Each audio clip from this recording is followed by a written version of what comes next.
bienvenue sur l'Index des pierres. Aujourd'hui, je vais vous parler d'une pierre majeure en lithothérapie, l'apatite. C'est une pierre que j'aime et je l'appelle la pierre d'humanité. Les apatites font partie de la classe des phosphates et de la famille éponyme des apatites. Elles sont le plus souvent bleues. Je parle au pluriel parce que vous allez découvrir dans cet épisode différentes variétés d'apatites. On trouve de l'apatite au Mexique, en Norvège, en Russie, aux États-Unis et c'est une pierre assez courante. Sa dureté est de 5 sur l'échelle de Mohs et c'est d'ailleurs le minéral de référence de la trousse officielle pour déterminer cette dureté. Vous vous souvenez, pour tester la dureté d'une pierre, il faut que le minéral testé résiste à la rayure du minéral de référence. Eh bien, l'apatite, c'est ce minéral de référence pour la dureté 5.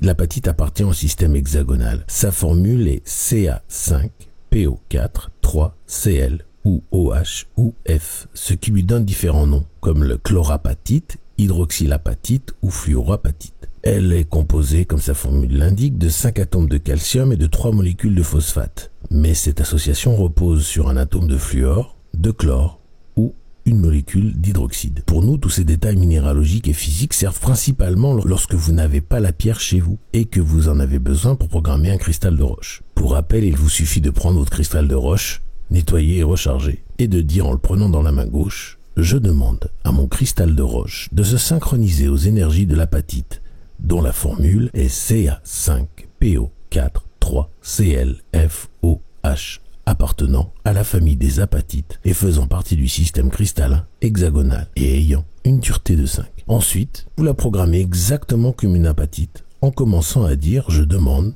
à mon apatite de toujours travailler pour mon plus grand bien, etc. etc. » et non pas mon cristal de roche. Vous comprenez ? L'apatite existe sous toutes les couleurs, verte, bleue, jaune, marron, violette, rouge, grise et blanche. Mais je le répète, on la trouve de manière la plus courante, sous sa forme bleue.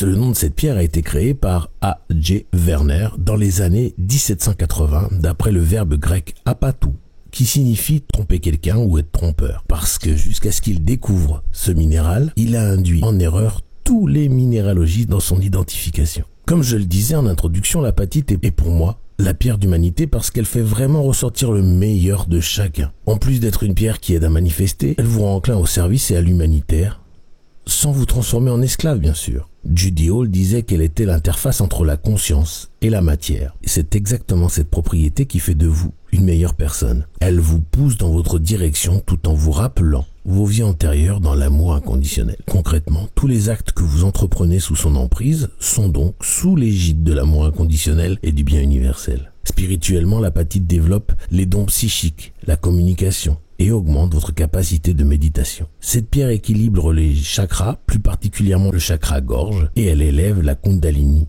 en l'harmonisant. Sur le plan psychologique, l'apatite encourage à s'ouvrir et à s'extravertir davantage en dissolvant l'aliénation et la distanciation. Elle permet d'évacuer la négativité que l'on peut avoir envers soi-même ou les autres. Je vous ai dit que c'était l'affaire d'humanité, non ? L'apatite est aussi reconnue pour sa stimulation intellectuelle et dans l'inspiration, la créativité, notamment en dissipant la confusion. Son énergie d'ouverture sur le monde ajoute à nos pensées et idées l'information nécessaire pour qu'elle soit bénéfique à soi, mais aussi au collectif. Tout cela passe par l'élargissement de vos connaissances et la vérité. D'ailleurs, je voulais vous partager une recette d'eau pour stimuler la créativité de Laure Vallée, qui se trouve dans son livre « Eau de pierre et élixirs minéraux » chez Rustica Connexion. Il vous faut une améthyste, une pierre de lune et une apatite bleue. Déposez vos 3 pierres dans un grand saladier et déposez-y à l'intérieur une bouteille ou un grand bol.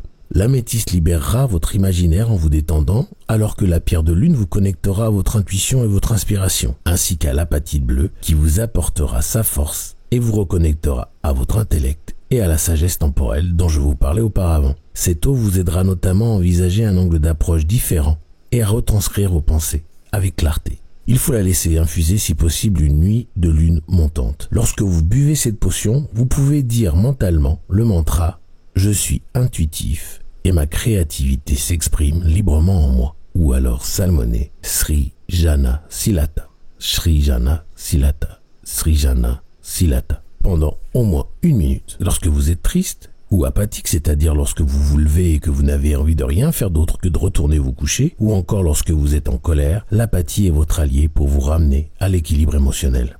Sur le plan physique, l'apatite est en vibration principalement avec l'osseux, Tout d'abord en agissant favorablement sur l'absorption du calcium et la régénération des os et des cartilages, mais aussi en améliorant les problèmes articulaires et l'arthrite. La conclusion logique à cette vibration spécifique est qu'elle aide énormément pour la motricité du bébé à la personne âgée. On utilise un bandage sur l'articulation douloureuse et cela fonctionne aussi sur nos amis à quatre pattes. Mes chiens n'aiment pas les bandages, alors je leur pose directement sur l'articulation endolorie pendant leur câlin ou lorsqu'ils sont en repos dans leur panier. Sur le plan métabolique, l'apatite encourage une alimentation saine, augmente le métabolisme et diminue l'appétit. Elle a aussi un rôle très positif chez les personnes à faible IMC, les aidant à sortir du rachitisme. L'apatite vibre également avec les glandes, les méridiens et les organes.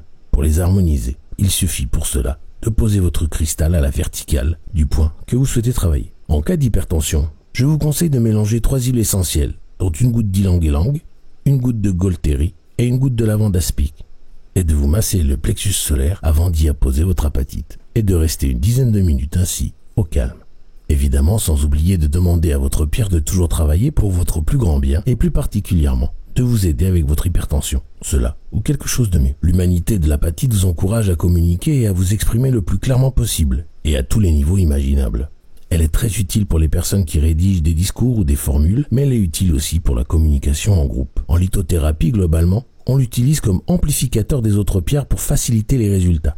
Il suffit de la programmer en demandant exactement cela, de favoriser les résultats de mes soins lithothérapiques. J'en termine avec l'apatite bleue en parlant de son intérêt calmant et ou équilibrant pour les enfants hyperactifs ou autistes. Je précise aussi, avant de passer aux autres variantes, que l'apatite bleue, qu'elle connecte aux plus hautes vibrations des guides spirituels. En astrologie, l'apatite est une pierre amie des Gémeaux. Elle permet aussi de se connecter au nœud sud et à l'étoile Arcturus. L'apatite est un cristal harmonisant et équilibrant tous les chemins de vie, en 8. Il existe d'autres noms pour l'apatite.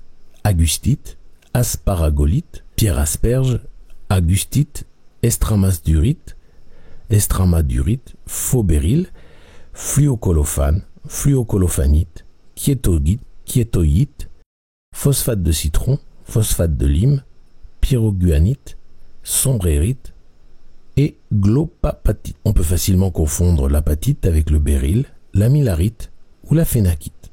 Passons maintenant à la variante jaune, qui est particulièrement utilisée pour le chakra du plexus solaire, notamment pour drainer les énergies usagées et stagnantes, ou encore pour éliminer les toxines. Cette position est aussi idéale pour la digestion difficile. L'apatite jaune combat à vos côtés la dépression, la léthargie et le syndrome de fatigue chronique.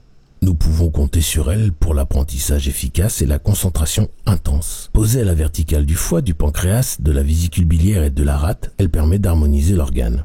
Lorsque vous êtes en colère, c'est une très bonne pierre à avoir sur soi, en pierre roulée dans sa poche ou encore pour dormir avec si c'est un état de colère générale qui dure. Si vous souhaitez contrôler votre surappétit, vous pouvez faire un élixir indirect avec 2 heures d'exposition à côté d'une bouteille d'eau de source dans laquelle vous aurez pressé un citron et ajouté 6 gouttes d'huile essentielle de cannelle. L'idée est de boire un verre de cet élixir avant chaque repas. Il se peut que votre apatite jaune soit une chlorapatite avec la formule Ca5PO4-3Cl, mais ce sont des pierres très rares, donc rien n'est moins sûr. L'apatite existe également sous une forme verte, particulièrement idéale pour travailler la gratitude. Ces apatites vertes sont souvent des hydroxylapatites, avec la formule Ca5PO4-3OH, mais pas toujours. L'hydroxylapatite est connectée à la glande pinéale qui surveille l'effet des champs électromagnétiques et régule le corps. En conséquence, de différentes études induisent que la glande pinéale sécrète du DMT, qui est un psychédélique naturel, impliqué dans les expériences hors du corps, de mort imminente et autres expériences humaines exceptionnelles, qui emmènent l'âme dans plusieurs dimensions. Pour activer cet effet, il suffit de déposer une apatite dans le chakra soma, ou couronne. Toujours sur le chakra couronne, l'apatite verte vous aidera à produire de la mélatonine tout en régulant les rythmes biologiques et circadiens, autrement dit, votre horloge biologique. D'autre part, appliquer une apatite verte sur votre 3e œil activera votre vue intérieure et la connexion à tout ce qui est. L'hydroxylapatite peut aussi se trouver sous le nom de monite. Je termine cet épisode sur les apatites avec la fluorapatite, qui est principalement constituée de fluor, dont la formule est Ca5PO4-3F. C'est un cristal d'harmonie qui est particulièrement utile dans la résolution des conflits internes ou externes. Si vous êtes souvent confronté à des agressions dans votre quotidien, la fluorapatique a une tendance à les éliminer ou à les rendre plus supportables. C'est donc une pierre utile pour les soldats et les forces de l'ordre. L'harmonie de la fluorapatite est aussi utile pour l'harmonie de couple ou de groupe, mais aussi pour celle de votre foyer, À ce sujet, vous pouvez poser une fluoroapatite aux 4 cardinaux de votre maison.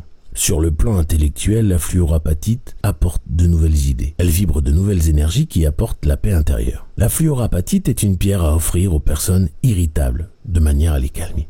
Déposée sur les yeux clos, elle améliore la vision. Et sur les poumons, elle améliore la respiration. Et sur la lèvre supérieure, elle améliorera votre odorat. Toujours pour la santé, la fluoroapatite peut être utilisée dans la lutte contre le cancer et apposée à la verticale des dents et des os douloureux pour qu'elle accélère la guérison. La fluoroapatite peut s'appeler aussi chrysolite d'Espagne, naorite, mangaldite, vulkérite. Voilà tout ce que je pouvais vous dire sur les apatites. Je refais une petite piqûre de rappel sur l'origine de leur nom qui signifie trompeuse à cause du fait de la difficulté de son identification. Donc méfiez-vous. Si vous voulez une apatite réelle, choisissez votre vendeur de confiance. Ailleurs, prenez la pierre qui vous tape à l'œil, mais gardez en tête qu'il est possible que ce ne soit pas vraiment ça. C'est tellement un cristal complexe que même Judy Hall s'emballe les pinceaux dans sa Bible des cristaux volume 3, en considérant les hydroxylapatites de la même variante que les fluoroapatites. Et pourtant, c'est quand même une référence. Je vous remercie de m'avoir écouté tout le long de cet épisode. Si vous avez des questions, comme d'habitude, vous pouvez les poser en commentaire ou par email à podcast@mepcrystal.com. Pour prendre rendez-vous avec moi ou encore voir les domaines dans lesquels je peux vous aider, direction mon site mepcrystal.com. Je vous laisse reprendre le cours de votre journée